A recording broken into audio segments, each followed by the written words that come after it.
Hello and welcome to KromaCast. This is a podcast where friends gather and talk all things Chroma, a comic book created, written, and illustrated by Lorenzo De Felici. I am your host, TJ, and joining me as always is Bill. Oh, I'm first. Ryan. Hey, I'm second. And Wyatt Lane. Best for last. That's right. Always the best for last. So, how you guys doing? How's things? How was your holiday and New Year's and everything? Oh, geez, since the last issue of Chroma, Been a while. all that has happened, right? Yeah. Oh yeah. Mhm. Wyatt came to been good. Buffalo to come visit. Yeah. That was pretty that was exciting. a lot of fun. Mhm. Yeah, we got to do some secretive, not anymore really secretive, Invincible projects for the podcast. So that was a whole lot of fun. Yeah, getting to be in a town that actually gets snow. Very exciting. Got to go see the falls, hang out and do some fun stuff with you guys. It was awesome. Went Cool to that slept in a haunted house. Slept in a haunted house. Yeah. He refers to it as the Falls, like he's from the area, which is great. Yeah. I didn't even the catch falls. that. I don't even... Yeah, I was like, oh, wow, he called him the Falls. I think I've heard you guys call it that so many times that Yeah. it's now just Not infected. Niagara Falls. One of us. Yeah, so it was great. So, like, you came in, and like you said, we got to record some fun stuff, most of which is out there. I mean, we got the Invincible trivia, because we're recording this during the month of Invincible's 20th anniversary. So there's some pretty cool Invincible-related content and news out there, and we wanted to, have some fun with that. So we did a really awesome, TJ actually hosted and put together an incredible Invincible trivia, our second Invincible trivia, and Wyatt joined us for that, and we had a blast. So check that out. That's over on YouTube. It's out there. There's things out there, and there's some things coming. Some other things that we recorded, maybe we'll put out in the future, or maybe we'll just bury them forever. We don't who know. knows? We'll see. It doesn't matter. Invincible's 30th anniversary is going to right. happen eventually, so you got to save them. Little time That would capsule. be fun. Here's a video we're putting out that we recorded 10 years ago. That would be fun. Where do you think it'll be in 10 years and do something like that? We'll have to talk about that. I guess we kind of do that every year, but Yeah, true. If you want to be a part of the show, then you can reach out to us with shoot us an email with your thoughts and predictions, and just what you think about Chroma, what you think about some other stuff. You can reach out to us at KromaPodcast@gmail.com. That's not right. Is it What am I- KromaCast podcast? Thank you, Wyatt. This is why you're here. I think that's what it This is. is why right? you're here. You can reach out to us Exactly. at ChromaCastPodcast@gmail.com. As we mentioned, we are also the Invincible podcast. And like we said, we got a whole bunch of cool stuff coming out. Invincible 2 is coming out. Invincible Season 2 is coming out. So we're going to be talking about a lot about that. So follow us on Twitter there at InvincibleCast. And if you are a fan of all of our podcast type theme music and cool stuff there, you can check out our very own Wyatt Lane's music on pretty much any place on the internet that has music. Wyatt Lane is there. That is true. All right. All right, So- are we ready to talk about Chroma issue 3? Issue 3 of I can't believe 4. it's almost over. It is almost I know. over. 75% of the way. That's right. Mhm. Yeah. What were your initial impressions of this issue? Do you have off the cuff things that you thought right away after you finished reading it? I'll go first. I think I said it on Twitter too, where I was like, "Oh, he got me." Like, I don't know why we didn't fucking think of what happened at the end, which we'll get to, but yeah, that's why I was like, "Oh, he I got." know. Why did we? Why? I know. It was It's one set of those up. things. Mhm. It was set up. Mhm. I'm also really glad it went where it went as quickly as it did, because it could have not Based gone on our there, prediction if last you know episode. what I'm talking Yeah. about, yeah. And it Yeah. instantly, she was like, "Oh, what's that?" and then went there. So I thought it was good. I think that it was a very, in terms of pacing, I thought it was a very typical third part. And I think the next issue is just going to be bananas, and Yeah. we're going to get a lot of fucking information and a lot of answers and stuff. Mhm. Yeah, I had a similar reaction to just loving, like you said, the pacing of it and how quickly she got to where she gets at the end. And definitely I felt that this is part 3 of 4, because it feels like we're right on the edge of getting the big answers to things that we've wondered about. And so that was this was the book that I put down and was just like, I wish the next one were out right now. It's frustrating to get so close to where you think you're getting the answers and then having it stop just before getting those. So yeah, I'm thrilled for what we're gonna see next issue. Yep. Brian?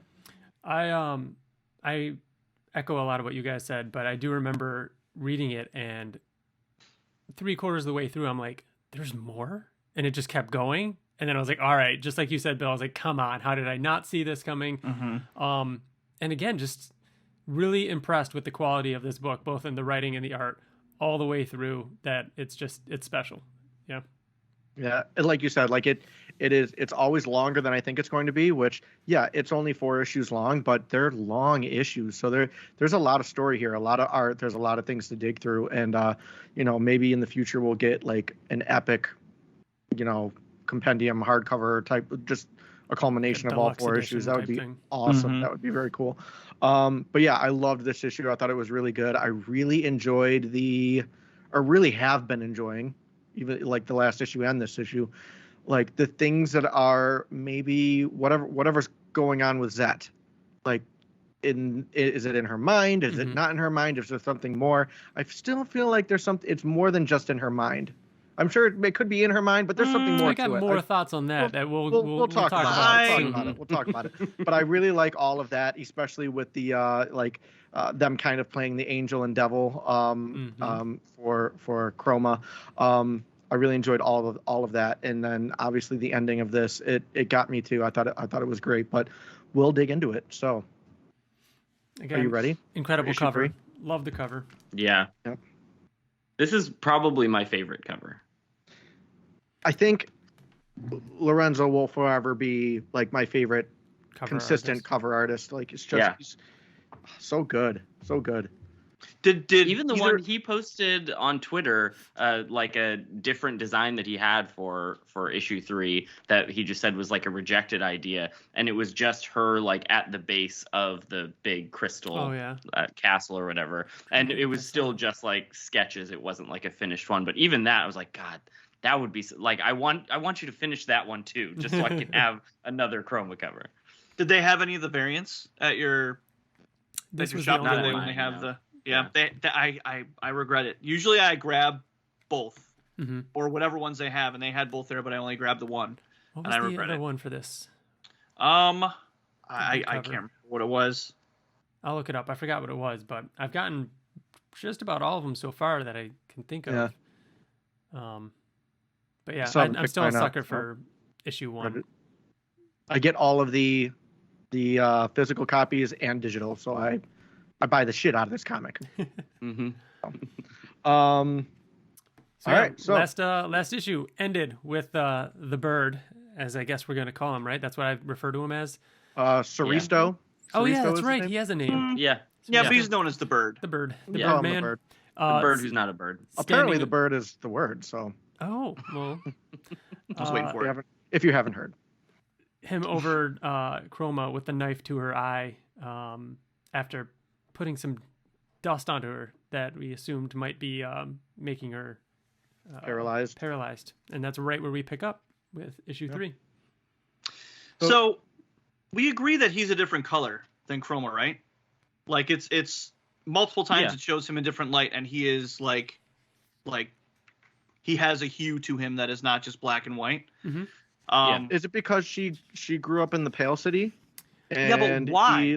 He lived in the sun, and he's got more of a color to him. They live in the sun too, though. Like Andy, they don't. It's not like they live in. From Twitter that we know from Twitter, Andy, she actually wrote in she's in the letters column. She's in the letters column asking this question. Oh, very cool. And hold on a second. It is wait, was it Andy?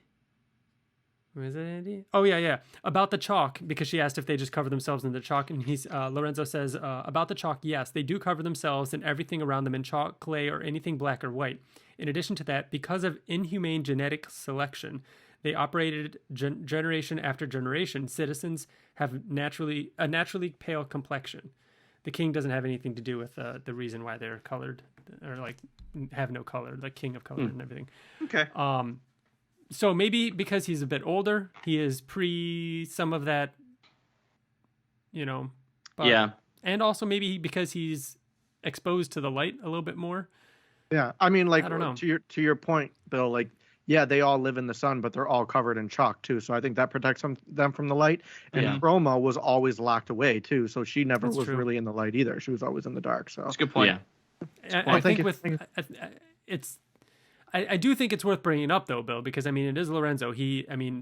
Calling out the color of something, even though it's someone's skin in this comic, I think he's doing it intentionally. Like he chooses to color. Yeah. So in the beginning here, we get the bird. His motivation for wanting to cut out her eyes is to get back into good graces and to be accepted back into the Pale City. The Pale City, which I thought was kind of weird because I feel like once you escape and you go into like the real world, you would be not as like brainwashed as to want to get back in there. But did it surprise you guys that like he wants to get back because he was banished? Long story short, he was banished. He was exiled. Yeah, he was exiled. It didn't really hit me as weird that he would want to get back in. I never took it as that he was against the Pale City in any way. And I imagine that even though he was able to live out in the wild, that it must be lonely. He even went crazy. Yeah. And we get a little bit last issue and then even some in this issue where he talks a little bit about how he thinks that the people in the Pale City have sort of lost their way and that they're not, doing things in the right way. And he wants to try and correct that. Like he says at some point in this to like, let me get back to them so that I like can show them the way of like how they can be living out in nature and not be doing all the things they're doing. So I think it's less that he like is dying to get back there and more that like he sees that they're flawed in the Pale City and wants to go back to try and help save them almost. Yeah, he says when he's talking about when Chroma was brought to the city, the Maccabi told us your story, the daughter of the king. Could it be? But he says, yeah, a good story, but a story nonetheless. And I like that because he's like, yeah, I had so many questions. He calls it out and he voiced his doubts, but they took that as an offense and they cast him out of the Maccabi. Like he is somebody that wants to get answers. He's seeking the truth and he wants to help people. It seems like, he might have gotten a little off the deep end, considering where he's at now. But I think that is why, Bill, in answer to what you were asking about. Right. And I think one of the most interesting things that he brings up is one day, and the reason why he was exiled, which was one day he sees a boy scream out, and it's because a bird dropped dead, and the mother ran out, and she took the bird and took it to hide it, and to, does he say bury it, or she took it to picked it up in her hands to hide it, to get rid of it. Yeah. But it was too late, but the guards saw it. And when he went to kind of like vouch for her to say, no, you're making a mistake, the Maccabi exiled them both. The Maccabi saw this as an excuse or, as an opportunity to get rid of him. Yeah. This guy that speaks out. This is how the entire series starts. Opened. Yes. We see the bird and, it falling in front of the boy, but we never get that context. So now there's another part of this story. I think this is really important. You wouldn't start it like this and then have this guy not conveniently be there at the same time. Like there's more to this. Did you go back to the first issue to see if there was any hint of him there, like in the background, or? Yeah, I did. You did? Yep. Was he there? Did you see anyone that looked like no? Not that I did. I literally just did it though. So as we were talking, so didn't really look too closely. But no, I don't. It's even the way he describes it, and I agree that there's probably more to the story, but the way he describes it is even more sad than I anticipated. Because like in the first issue when they mention Zet's mom and the Maccabi's like, I told you to forget about her. She was a witch and all this. So I had kind of assumed like, maybe she was pushing back against their way of life or pushing back against this. But it sounds like it literally just was that, like, she saw a bird that had blood and was trying to get rid of it. Like, saw it as, oh, this is bad. Color's bad. I need to get rid of it. And just because she touched the color, she was then exiled. Like, that's even more depressing to me than... I just don't... I don't know. He's not a reliable source. There's got to be more to it than that. Like... I'm really interested in that. Yeah, I also assume that it's not as black and white. What's funny is like it's like we were like, man, we're gonna like zip through the first half of this to like get to the second half, and we're on the first page. Yeah, so that was literally just the first page. But There's a lot on the first page. To be fair. That's the thing. The second page, he does is very sad. He says that she called out for her son for 2 days, and the lizards got to her. That was, yeah. Mm-hmm. Yeah.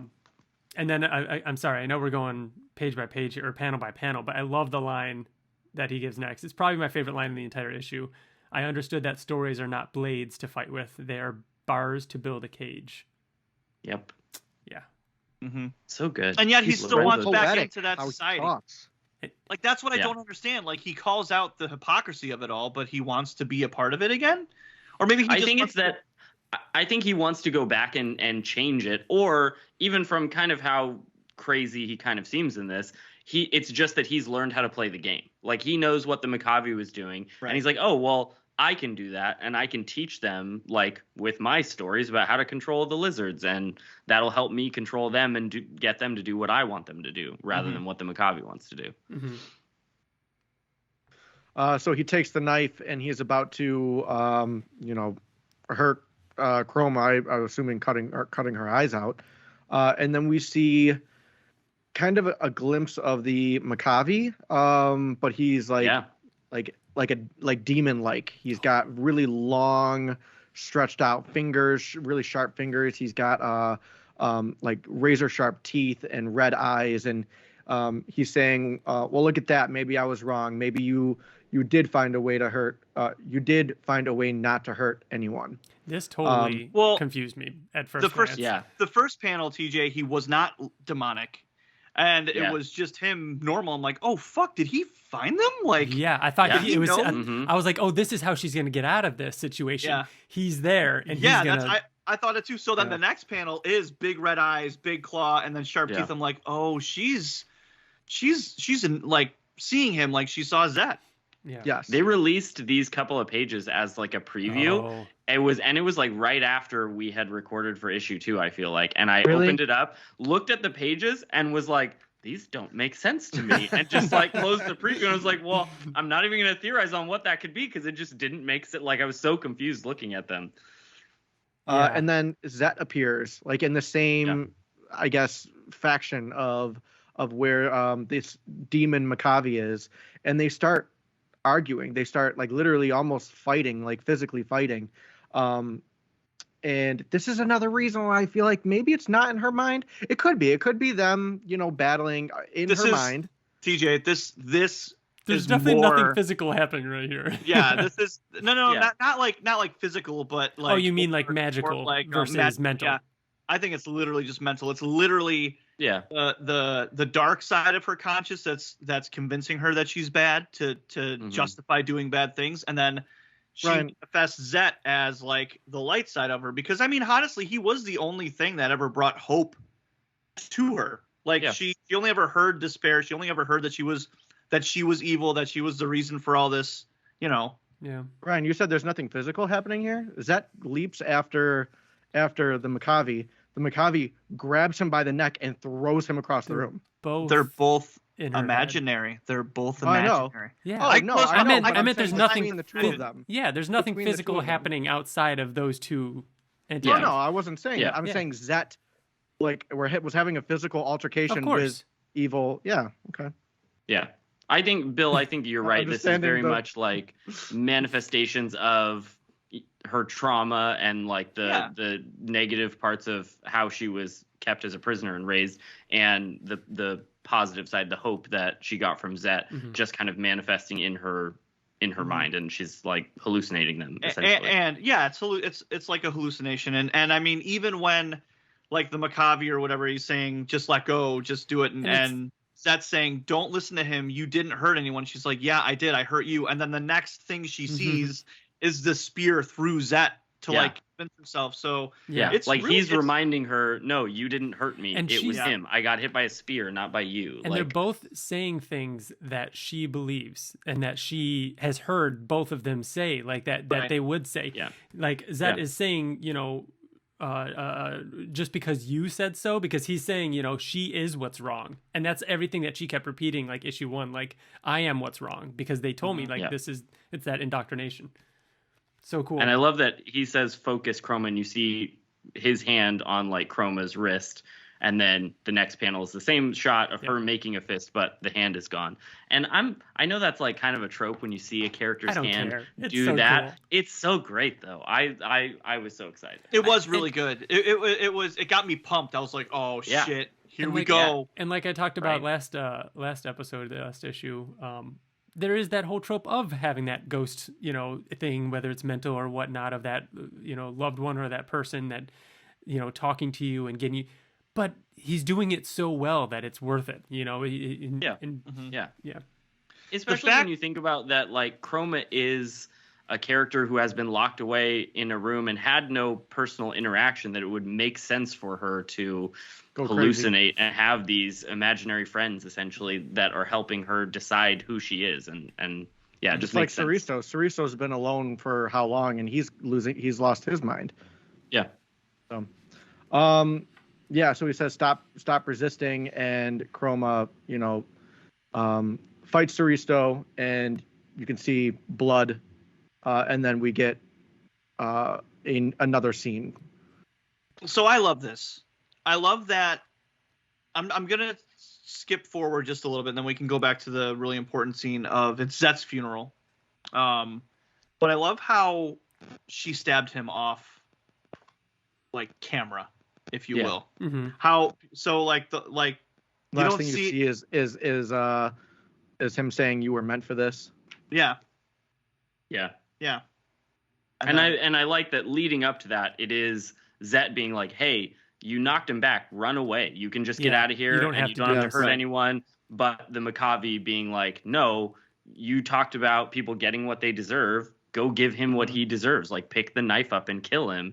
And so to have that interaction, and then Soristo jumps her, and then it cuts away, so you don't know what happens, is a great It really is like that angel and devil dynamic of you know. But even then, like, I thought that it's kind of funny because she's controlling, she's more in control of her own thoughts than you think, because even like when Zet in the beginning was like, run away, you don't have to kill him, and then it's Zet is the one that's telling her, like, no, you did the right thing because he was going to kill you. Mm-hmm. So like she's going back and like changing Zet's perspective of the situation to kind of make it a good scenario for her, which I thought was really cool. He's always her personification of the positive. Yeah. Whether it's in that moment. In the moment, the positive would be to run away from this situation. Or after you've already done the thing, the positive is to say you had to do it. Right. I felt like when he first started. Actually, we'll wait to get there. I don't want to jump ahead, but I mean, it's just a funeral scene. Whatever. It's not. Whatever. Well, I mean, we get the scene of one of the Macaws that the little boy is like. First of all, the Makavi puts the oldest boy in charge of the Macaws. Mm-hmm. And the youngest boy is almost questioning the Makavi, and the older boy, the one who's now in charge, it almost has to like put the little boy in his place, saying like, stop asking questions. The little boy asked him, like, you said that he died alone, but you also said that you also said he wasn't alone in his mission. He wasn't alone in his mission. So did he die alone? And the Makavi's just like, yeah, he died alone.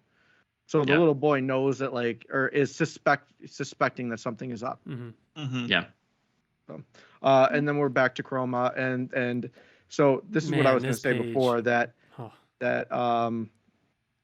it shows Soristo there lying dead with the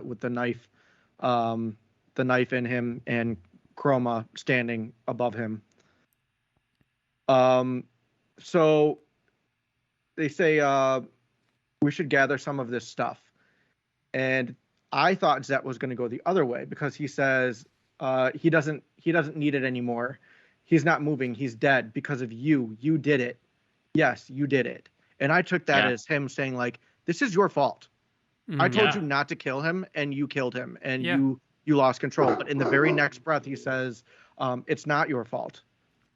You had no choice. You wanted to do this. It was the right thing. That's what I mean. It's interesting. Sorry, go ahead, Bill. No, go ahead, Wyatt. It's interesting that they have Zet say that line, because that seems like something that, if it is just, her personification of the good and evil that's in her, that it seems like that would be something that Makabe would say, because it's like he's disappointed in her. But it's him like coming to terms. It's like him like solidifying, like, you did it. Yeah. You did it. It's done. Yeah. You did I can it. see it that way. But, I think it's more like that instead of like, yeah, you did it, but this, like, it's like, yeah. I mean, if you just say it in one sentence, he says, yeah, you did it. Yes, you did it. It's not your fault, though. So, yeah, I agree. Having it separated by that panel, I had the same reaction as TJ, where it was like, whoa, where is Zet going with this? But all of it together in context makes a little more sense. Oh, so they get out of the cave, and he's still trying to console her, saying you did what you needed to do, and she just says, kind of under her breath, you lied to me. And Zet says, like, what do you mean? What are you talking about? And she says, you said that I wouldn't hurt anyone, but you lied. I did hurt somebody. And he says, I'm sorry, I tried, but you didn't listen. And then she just screams, and we get a shot of like above all the trees saying, you lied. And go ahead. I think that this kind of makes me worry about Chroma, because she's disassociating her own, like, she's not taking responsibility for anything that she does or did, because she's blaming it on Zet. Like, she says, why didn't you stop me? Like, this imaginary person in your mind is supposed to stop you? Is that to make you feel better about what you do because it's not your fault, because this imaginary thing didn't stop you? So I feel like obviously she's, I don't want to say crazy. That's not the right word. I just think she's very damaged. Yeah. And I think it could lead. I mean, we have one more issue left. I feel like if we want to keep referring to Zet as the positivity or the good, it's almost like she's angry at herself for not letting the good win. But she's not angry at herself, because she's blaming an imaginary part of her. Yeah. So she doesn't have to really take responsibility. She's like, why isn't that part of why isn't that part of me that wants it to stop? That wants me to stop being this way better? Why isn't it doing more? Why isn't it like doing a better job of being? Yeah. And to me, I took it as like, I mean, obviously Zet, and especially in this issue, Zet and the Makavi are like the two extremes of the completely dark and negative versus the completely like hopeful. And I think this is her realizing that neither of those things are true about her. That like she's a human, and she has the potential to do things that are good and help people. She also has the potential to kill people. Like she's, Are you saying that we live in the gray and not everything is black or white? Exactly. There you go. People don't get that reference, Phil. What are you talking about? Is that a reference for something? Did I just? You're just referring to the comic. Well, yeah.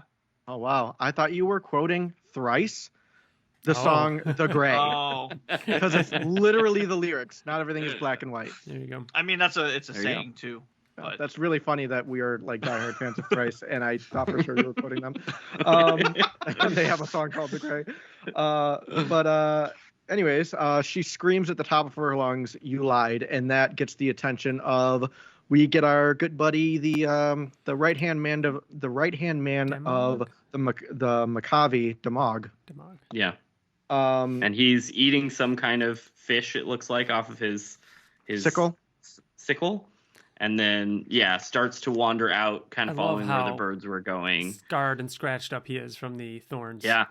The color on this page, like how it is reflecting off of his face, I love that. I love the color on this page. So good.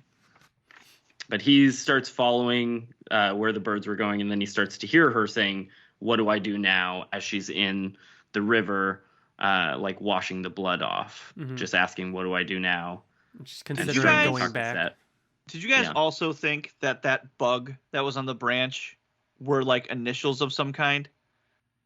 No. No, you didn't like this guy right here? I know what you mean. Right there. It looks like KB or something, or I don't know. KB. It like when I saw it, I'm like, whoa, what is that? And I'm like, oh, it's a bugs. I see it. Yeah, I can see how it kind of looks like that. Yeah. I don't know. I posted this on our Twitter too, because actually I think Lorenzo ended up posting it on Twitter later. He posted it on Facebook first. Regarding the scene, he said, I wanted to have a scene that took place in a river. I took a picture of some trees while I was walking in the woods. I spent a morning studying how to render the water. I put all of that together, and there it is. Chroma number 3, still waiting for you on your shelves, local comic book shops. So I think he killed it here too with the water. Like it looks awesome. Everything in the scene looks great. So very cool. So yeah, she's still talking to Zet. She's saying maybe they'll take me back. Maybe let me go back to the tower, and they'll give me food, and they'll leave me alone forever. Oh my God! You made me think that they were bad. Yeah, like maybe they're not so bad.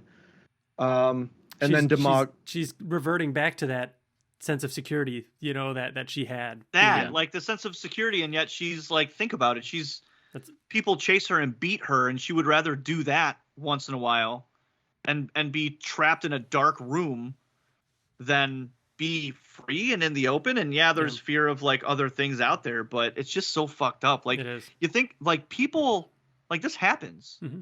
Like this type of abuse is so real, which is why it's kind of like really disturbing. I talked about it in the first issue, how it's like really kind of disturbing, and just seeing like how she's evolved or how she's evolving into it is just scary. Yeah, you're seeing it like play out. Yeah. Mm-hmm. So Demog leaps forward and attacks her, grabs her by the throat. He's drowning her. He's like, I finally have you. Buries her underwater, and then as she's underwater, she grabs a rock and she hits him with the rock and says, "Get off me! Like, stop! I don't want to hurt you too." And he's like, "Hurt me? You're talking to yourself. Like you're talking to what is it called? Your father. The King of Colors. Yeah. Who is presumed he assumes is her father. And you're telling him all about us. You're telling him our ways, and I'm not going to let you our weaknesses, and I'm not going to let you do that.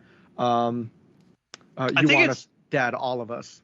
I think it's interesting how he's actually like a true believer. Like I thought that he was just like a crazy asshole that was like hungry on power, but he actually believes all of this stuff. I thought he wanted to kill Chroma just as an opportunity to kill somebody, but he's, he actually believes this shit. So he's talking about how he's lost everything because of how much they lost, the Pale City lost because of her father, and he's threatening to kill her again. And then she says, she looks up, drenched, and she says the sun went out. Before that, I just want to bring up, sorry, she said that she didn't mean to hurt the bird, she didn't want to hurt you, but but you and all your lies then said, I don't know what to do, I don't know where to go, take me back. And she's like crying, and he stops in his tracks. Well, then she says, and then she says, like, take me back, I didn't mean to hurt this person. And then he says, I will never take you back. But him saying, you think this hurts? This is nothing compared to what we have lost because of you and your father. Yeah, I thought that was interesting too. Like this is what I brought up on I think the last episode is one thing that I think of. I'm putting myself in the position of those who live in the Pale City. They had to kill babies for years and years and years to build this city. So like, that's what he's referring to. He's referring to the fact that they live like this because of her father. They have this, and I think like they think the lizards are like sent by the King of Colors. Like it was Soristo that was like, no, they're just animals that are out there trying to survive. They think anytime they've been attacked by those lizards, it's the King of Colors who has like sent them out there to attack. Right. So I totally understand why Demog is like this, and and he believes the lies. He's brainwashed to this religion that is the Pale City, that came from the Pale City. So Bill, do you want to take off where you left off? Yeah. So the sun went out, and the next page is almost a full panel or full page, a gigantic fucking, what do we call them? Lizard. Chromodiles. Chromodile is what stuck. Yep. Mm-hmm. Yep. So she instantly, very intelligently, goes for the colors to try to manipulate it into like stopping. So a pretty cool action scene. Them trying to run away from this. Would you agree that it's like the biggest one too? It looks Yeah, huge. that Here. was- Yeah, see. it's gigantic. It's very large. Yeah. And it's Um, going after Demog because he has blood on his face. It seems like to me, at least, that it's Oh, not necessarily yeah, good chasing point. Great Chroma, catch. and that it looks like she essentially saves him from this one. Like, we don't know for sure what Mhm. eventually happens because he's like panting, but runs through the forest, ends up stepping on a trap and getting yanked upside down where he's Okay. hanging, So is this? and is left. have That's the last we questions. see of him. I have questions. Go for it. Did these big-eyed creature things, big-eyed, small, set this trap? I think it's the trap that Set by Saristo. Saristo set. Yeah, that's what I would guess. And I think that we're supposed to question it because he says, a trap? What? Why? Yeah. Are you sure? There's no way the lizards set Yeah, we that type haven't of seen trap. anything from the lizards or any of the animals out there that they're Assume like that setting they're like that traps. intelligent. Yeah. Yeah, Yeah. that's why it's confusing. And so but I'm I going mean, with the they're- only person, unless the mom is still alive. Oh, that would be cool. Dude. That would be cool. But She would have Saristo, to ne- be. but Saristo never runs into her at all. But the one time that they just happen to be running through the Unreliable woods, source. he sparks the one of her traps. I don't know. I think that he's like, what? Why? Because he has no idea that there was ever a crazy man that Saristo was Yeah, no, out there that's the way living I on took his it own. too. Like, why is there Yeah. a trap in here? But But you put that idea in my asking the head that question. maybe the mom I'm is not still saying that out that's there. not. And I'm not saying that Mhm. that's not a possibility. I just think that this trap is Saristo's. yeah. But even if it's I like- Saristo's, there's still a possibility that you're right about that. So, So is are this we- I like the- that possibility just because, like, Saristo was trying to help the people in the Pale City in a way. Like, he knows that they're, kind of trapped by the Makavi. So it could be that, like, maybe if Zet's mom did survive and she's been living out here too, maybe she is the, like, non-crazy version of Saristo that can still maybe by She's the end gonna- of the story go back and start teaching them, like, how to get out of the cage that they're in, essentially, but doesn't want to peck a child's eyes out also. It'd It be would cool be- if there was like at the end, there's something that happens where they're like, oh my gosh, the King of Colors is about to reveal himself. Look, he's coming into the light. He's coming into the light, and then the hood comes off, and it's a woman, and it's her. Yeah, but Yeah. that wouldn't work because the King of Color has always been like a thing. Like is the reason before for the mother. No. existed. I'm not Before saying the mom it even- would, I'm not saying it would actually be the King of Color. I'm just saying like That we assume that as the reader, but then she comes And out then and she's like, yeah, there's no King of the Color Pale here, City it's people just are like, me. oh my gosh, it's her, it's him, and then it's just like, no, I've been gone for the past 11 years, or however long. Here is why I don't think that it was a trap set by the bird. Saristo. Because the last thing we see is the things looking down at him and him with a panicked face, and then it's gone. The scene is over. We're gonna see what happens to him, and it's not just that he's killed by these things. Somebody saves him. It left on somebody saves him. Yeah. Yeah. And And it's the not the bird- bird And the bird is dead. because he's dead. Yeah. So Bird's dead. All right. what if it's Zet? That's so funny. TJ? What if this it's page? Zet that This saves page, him? I didn't even really think about this page after reading it, but now just with that one little idea, I'm like, this is the most important page. It in the really history. is, and I'm all in. Like I am so invested in the idea that Yeah. it's Zet's mom because she's a reoccurring theme throughout it, Yeah. and it has to be for a reason. Like Ryan loves the whole loaded gun thing. It's a loaded gun. It's loaded. Yeah. Yeah. It's loaded and cocked. I even wonder. I know this is maybe a little too far of a stretch because again, Chroma's eyes are colored, but the fact that Zet thought about his mom when he saw Chroma's eyes, what if Chroma's actual mother is Zet's mother? Like, what if? Because this baby came from somewhere, right? Like, it's possible that maybe that's why If there Zet was thought a- that. Maybe just their eye shape or the way her eyes look If are there- similar to his mother's. If there was a wider age gap, I would totally be in on that. Like, Yeah, okay, so they are Chroma very came close. from the wilderness, whereas that's mom who was exiled to years ago, and there's this years difference between them. Who's the King of Colors? Yeah. The mom's out there now. Here comes this daughter. Like, I could totally see True. that. But man, if they're that close, in maybe- age, and again, that's I think- assuming. Yeah. So she's essentially the same age as Zet, right? A year, maybe at least a year younger, probably. What it seems like. Yeah. So she was banished pretty quickly, right? We all agree that like Zet was like a couple years younger. For her grabbing a bird, like all of a sudden she's in trouble. Like, wouldn't it be like she's not on probation, but they think like, she's the one who gave birth, so the fact that she's trying to do something with this bird or something like that was just a way to get her out. It was an excuse. They're on edge because of her. You know what I mean? Like she's known as like the witch. Yeah, there's or something. Like that. There's something. Yeah, we're getting more next issue. All because of this freaking trap. Way to go, Ryan. So June, and then what's June gonna do? What's June gonna do next episode or next issue? Because he's staring up at Maccabi, like setting that whole thing up with him asking questions and then seeing him up there on the spot where Z died. Mm-hmm. Yeah. TJ, really quick, can you make a sound effect for the noise that he's making right here? Can you go ahead and try to... That he's making where? What noise is he making in this panel? What noise? I was thinking it was more like, what? Something like that. What? Jumanji. Is he played by Tim Allen? He does look a little constipated, though. You never know. It's like, if you take it out of context and you don't know the story, maybe he's just pooping. So we're back with Chroma and the Maccabi, and she's just like, well, I can't go back now. They're gonna kill me if I go back. And he's pretty much telling her that she has no place because she killed the Mog. The demon Maccabi in her mind, and tells her to go where your father is. Mm-hmm. And it shows. And she fights back at first and says, like, I don't want to go there. He's evil. He's going to make me hurt more people, because she still, only thing she knows about him is the things that the Maccabi told him.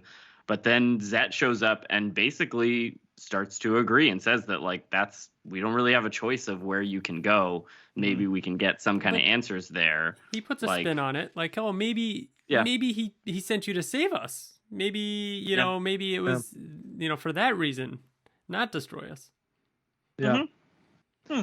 So then we get a scene which she's like gearing up. And I almost took this as like, I mean, maybe it's just me, but I took it as some time has passed. Maybe not. I love these 2 pages, man. Or these 4 pages. The way they're blocked out is super cool too. I really like how they're formatted here. I think at most, TJ, it's she's geared up with the bird stuff, and then the journey there took probably 2 days, because it's daytime, it goes to night, and then it's day again. So yeah. So looks like eating some snails. Ugh. I love that she builds a little wrist sling. Mm-hmm. Oh, she does. That's cool. I just caught that now. Yeah. Of course, there's the her glancing up at a bird.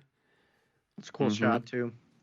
I like the way she looks, like in the feathers. I think it's it's super badass. It's one of those things that's like, it makes you wonder, did they design it for her? And then like, okay, so she has to get this equipment. We have to give it to someone else to get it. Like, because it looks so good on her that it's almost they like reverse engineered the story. Yeah. Especially, this is my favorite in like solo shot. You can never see it in the camera, but it's the panel of her in the bushes. Like like that She's one. Like pulling in the bushes back. Her eyes are different colors. You got all the different colors of the flowers that are around her, and then you get like a subtle glimpse of her feathers underneath the bush. It's just it's just such a cool shot, and she's looking right into the picture. Mm-hmm. Ryan, can we talk about this place? This is so cool. The fact that she starts climbing it and she's getting cut every step of the way, like all of her legs, all of her legs are cut up. She goes and grabs it and her hand's bleeding, and you're like, holy shit, it's glass. Like this whole time I'm thinking, oh, it's this rock prism type thing. We've seen Lorenzo do stuff similar to the guards in Oblivion Song, and I never thought of it as sharp. And then like right here as she's climbing up, and it's all glass, and then you turn the page and it's this mountain that is just glass. It's like, holy shit. So let me ask you this.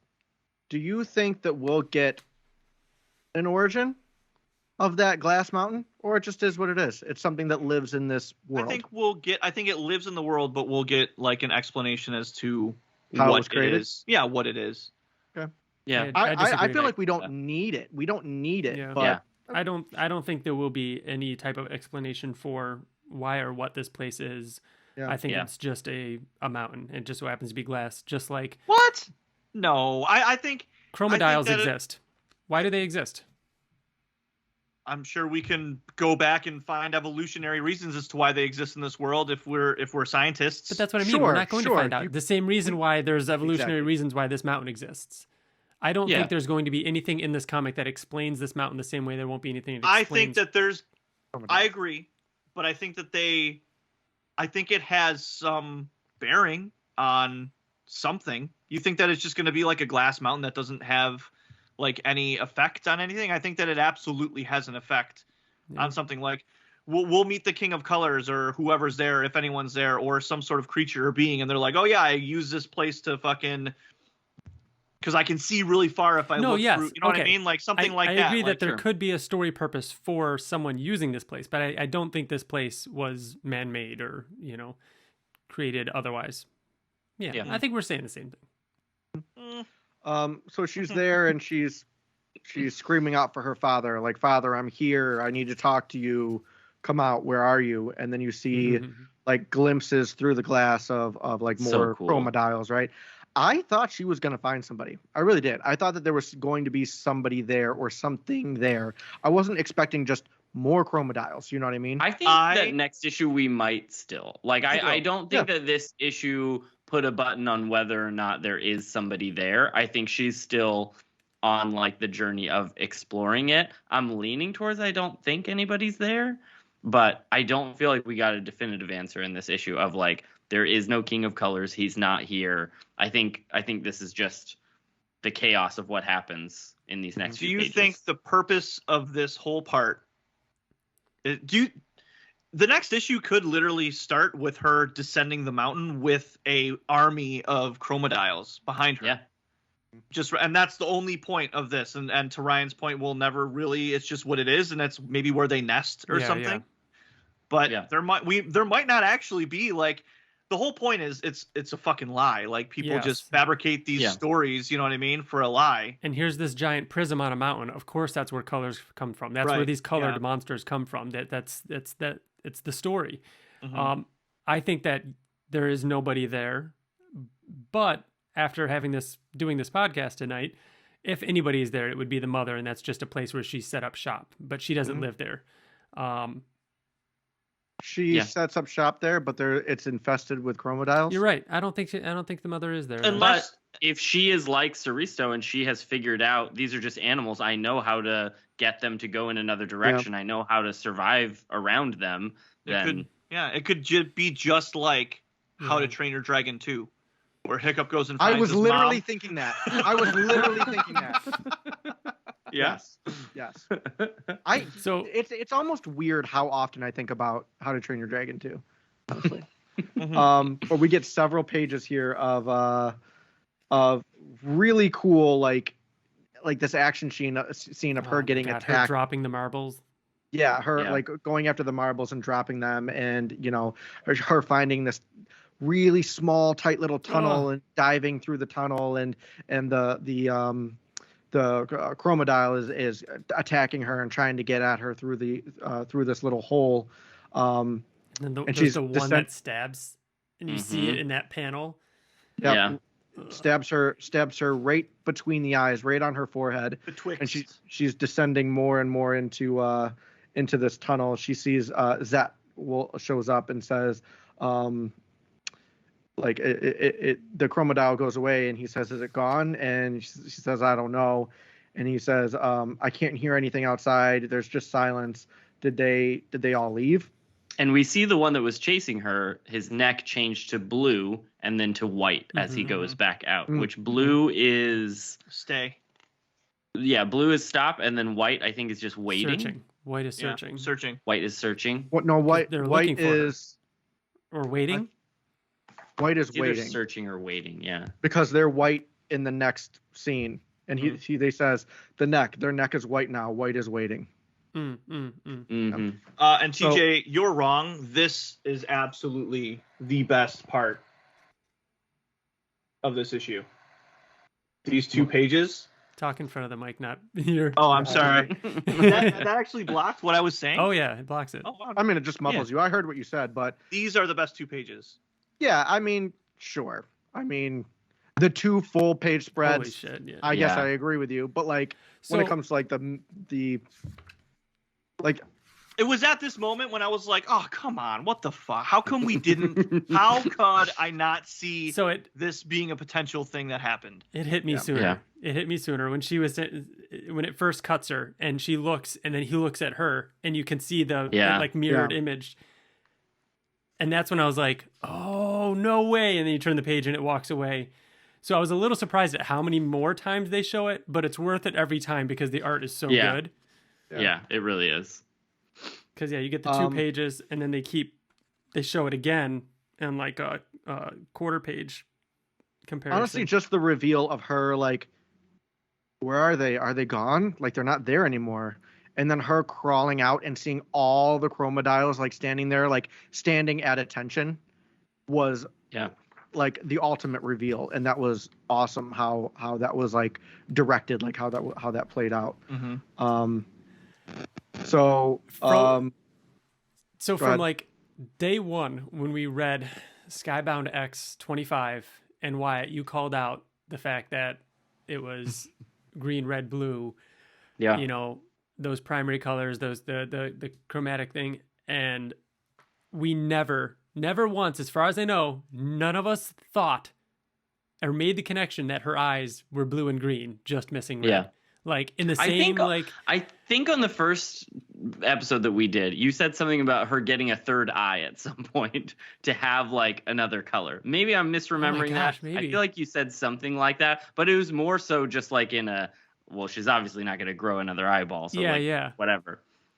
But So they're looking, and Zet calls out. He says their neck is white. White means that they're waiting, and then she grabs one of the purple balls and throws it because purple means to rest. And sure enough, they all lay down, and she says, "That's it. They're listening to me.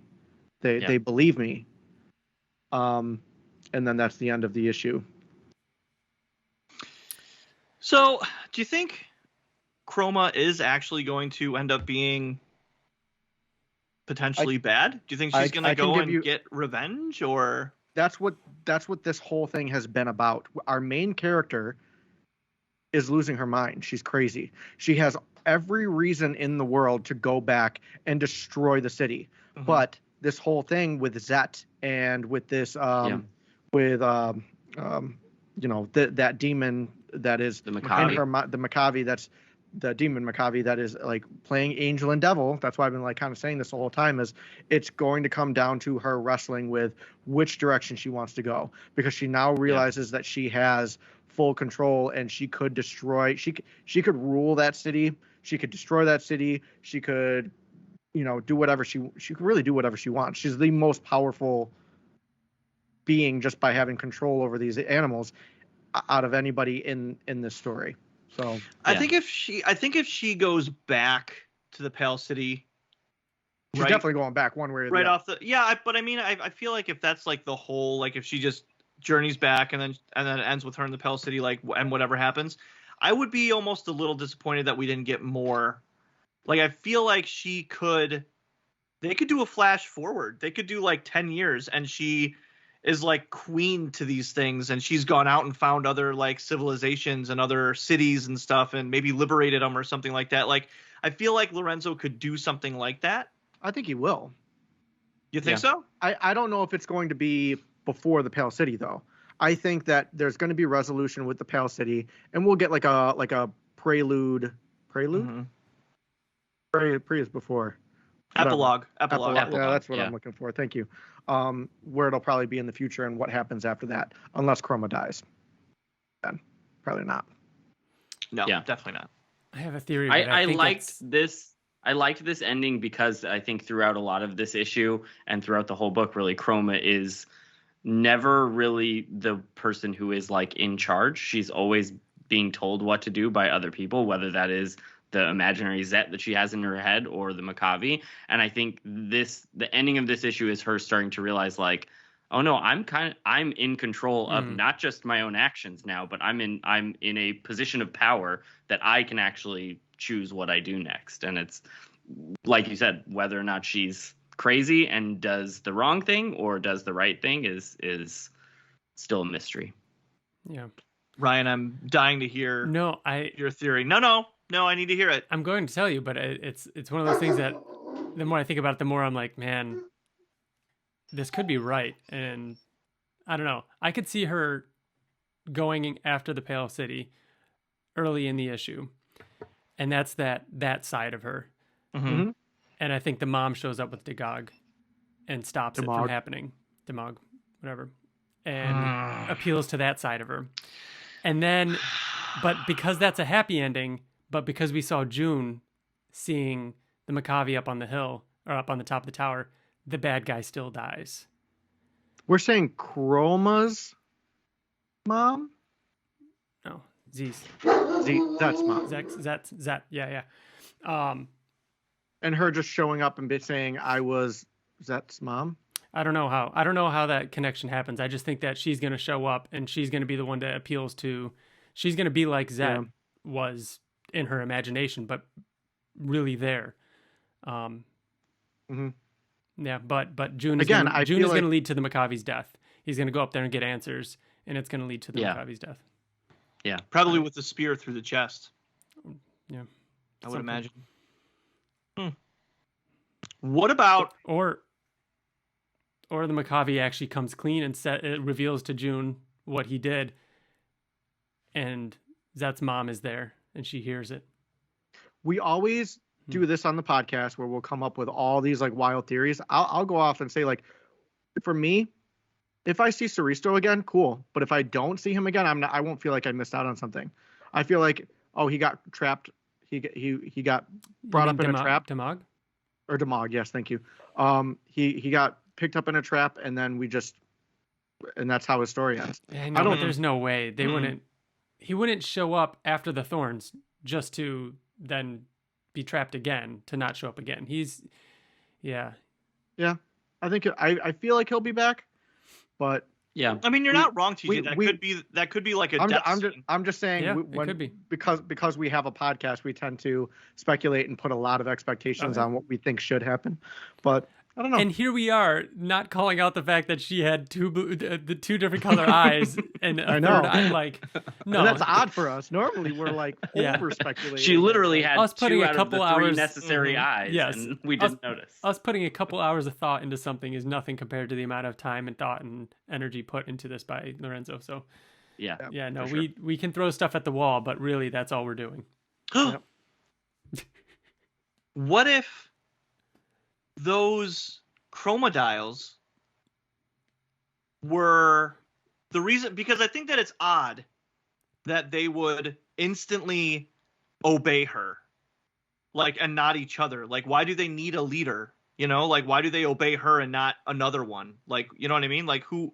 So do you get what I'm saying? Like, yes, she can command them. But I think the reason is they're always perpetually searching, and then it's more a flock mentality that he sees her, and he's not listening to her. He's just waiting. He's just going around. They're always waiting. Yeah. Until there's one of them sees something, and then they all follow suit. And okay. So I think she just signaled. So what if they were bred or trained to react that way, and Chroma is a breed of person? Like, what if she finds a bunch of other people that can control these things with blue and green eyes?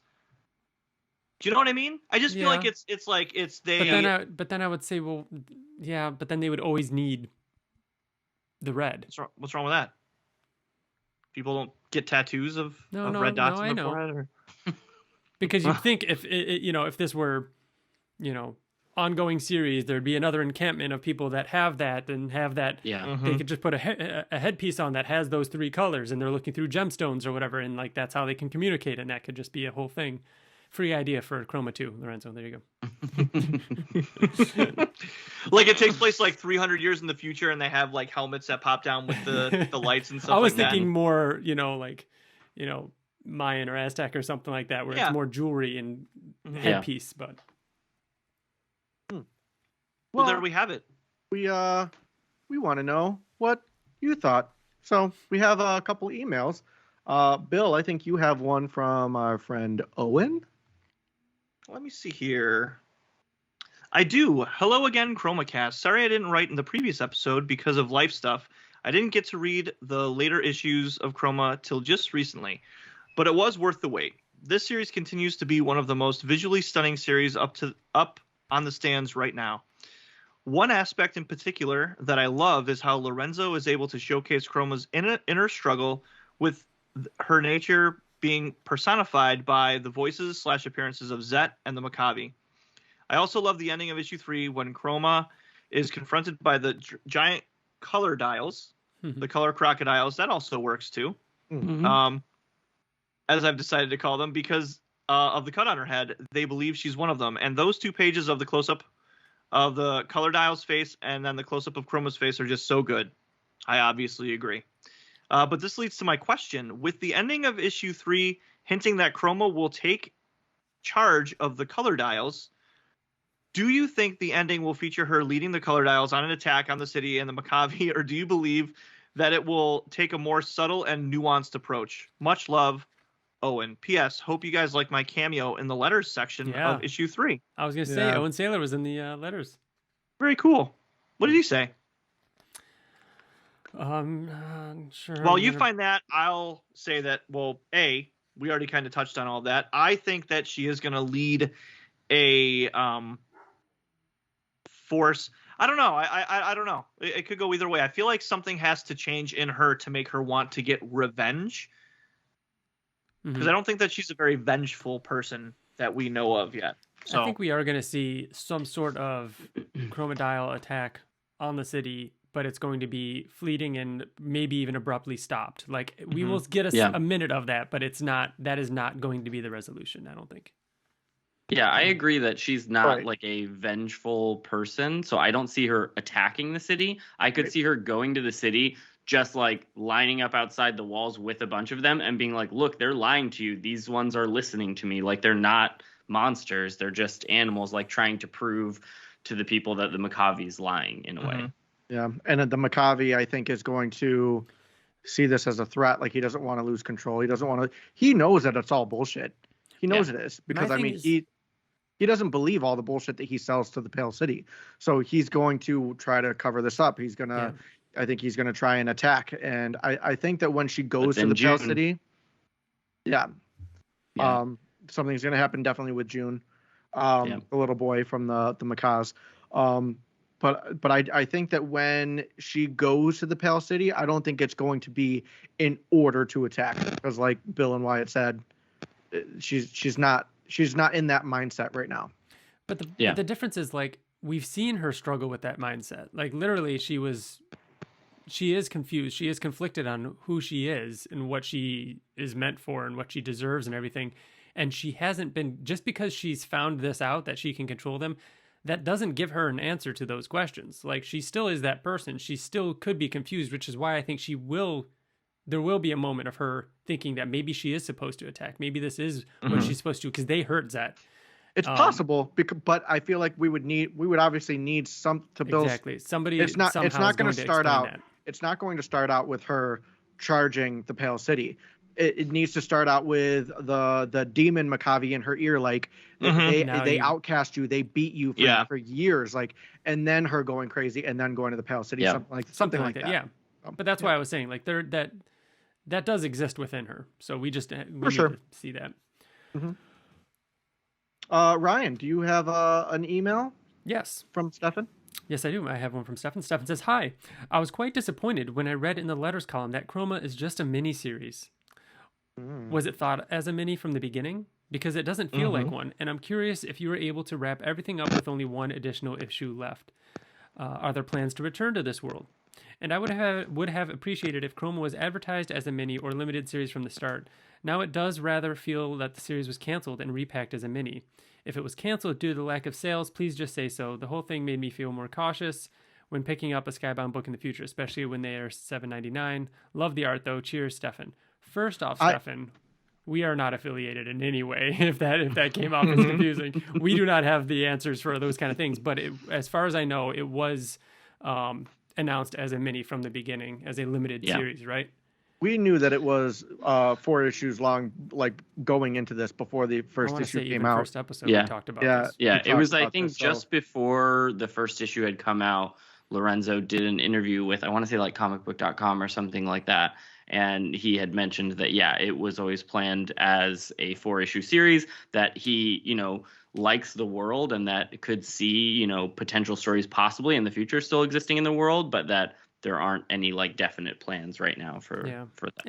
And I go ahead, Bill.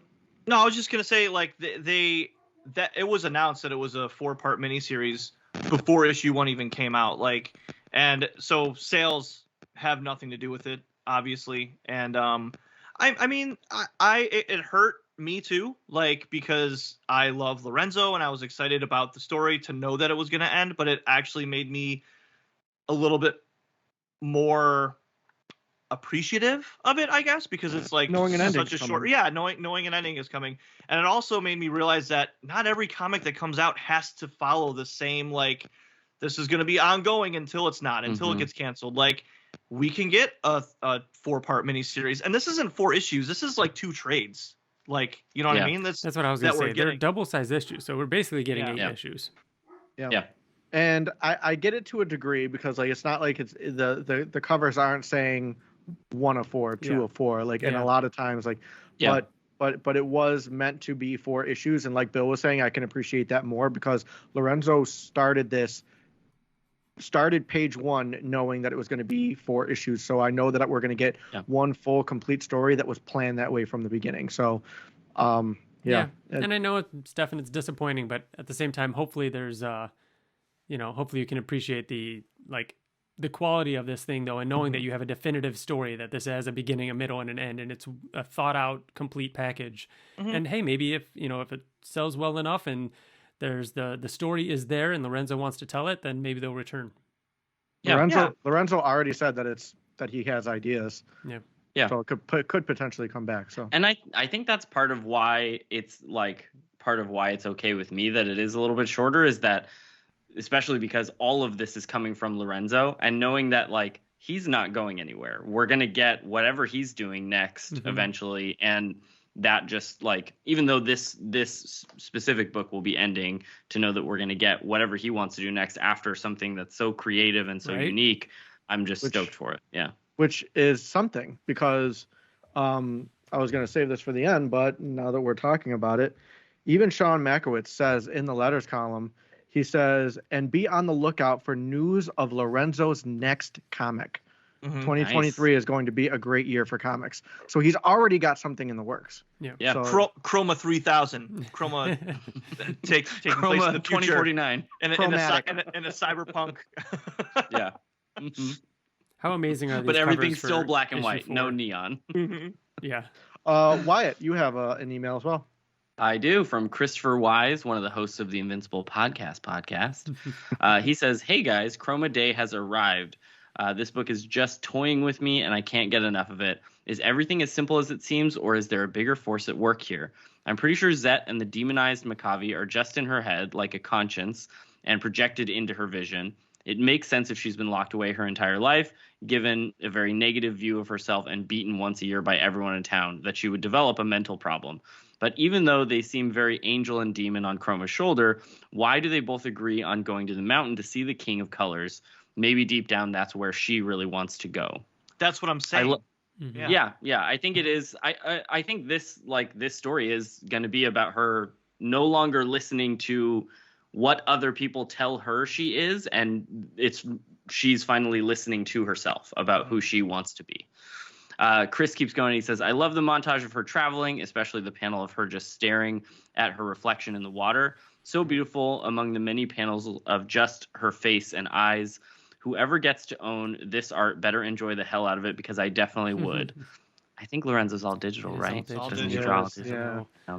Otherwise, you'd see some like right there and there and there behind TJ. Yep. Definitely would. He says, Some but now Oblivion that song she's back here. But now that she's the Chromadial Queen, and he put the trademark on that, which I like, do you think she's going to storm the castle back at the Pale City or show benevolence? I think the breaks in the fucked up web of lies the Maccabi has told are showing. Maybe her showing up will be the breaking point, and Chroma can help liberate these people's spirits by showing them that the Maccabi is wrong. Anyway, the issue is excellent, and the reread is definitely necessary after finishing. Can't wait to hear what you guys think.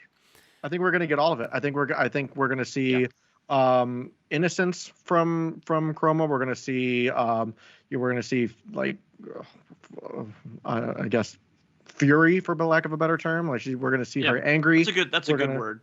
We're going to see mercy from her. Like we know how powerful she is. So I think we're going to get a little bit of all of it. I hope. So. I can't. So the big thing here now is you turn to the end and it says April. Yeah. Right. So we're taking a little break. Taking a couple months off here. And as we just discovered, and as Chris just pointed out, definitely need to do a reread before issue 4. These are so dense, and I want to fully appreciate issue 4. Yeah. Going into issue 4, knowing all these questions that we've raised and everything, and be fresh. Because after a couple months, I'm going to need that. But man, I can't wait. Like this is we've never gone so hard into something so much that was so quick. You know, like I feel like we just started this thing. We have all these questions, and here we are about to get all the answers that we're going to get, at least, and get this complete story. And it was really, really cool to experience it in such a small window. Because Oblivion Song was a few years, Invincible was obviously forever, but it's pretty cool seeing something this contained. Yeah. Well, there you have it. And that's it. How about those covers though for issue 4? For issue 4, oh my god! Holy shit! Yeah, those look fucking amazing. The it's hands. Yeah, they do. The handprints on the top. Yeah, so the Chromadial that's the main one, right? And then the variant is the one with her in the tree with all the Chromadials behind her. Yeah. God damn, they're both so good. I love the handprints on his head. Yep. Oh, guys. Which could that cover be? Her climbing on to its back. Well, I mean, her hands aren't. Well, they were bloody up at the mountain, but could they be like a victim's? Because it looks like it's got some blood in its mouth too. Yeah. Maybe. Super cool. All right. Well, until June, Until June? Well, I'm sorry, April. April. June will be Yeah, very for a long. second there. June will be there in April, killing the Maccabi.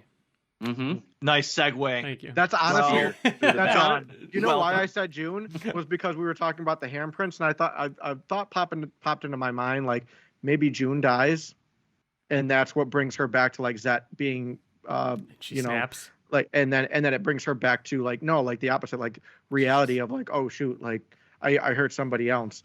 But I don't think that's going to happen. That's why I didn't bring it up. But that's why I said June when I meant April. Yeah, I figured. So, all right. Good Until stuff. April, we will see you next time. Where can folks write in? They can write into KromaCastPodcast@gmail.com. Follow us on Twitter @KromaCast. If anyone has any thoughts before reading the end, this is your last chance before we get to the end of this. If based on what we said or any other predictions or any other thoughts you want to share with us, if you're finding this podcast sometime between issue 3 and 4 over those couple months break, send them in. We'll read them at the top of next episode and see what Before we dig in. Yeah, and see how close you got. But yeah. Indeed. All right. Very see you next cool. time. Thanks for listening. We'll see Hugh next time. Okay, bye. Nice. Bye.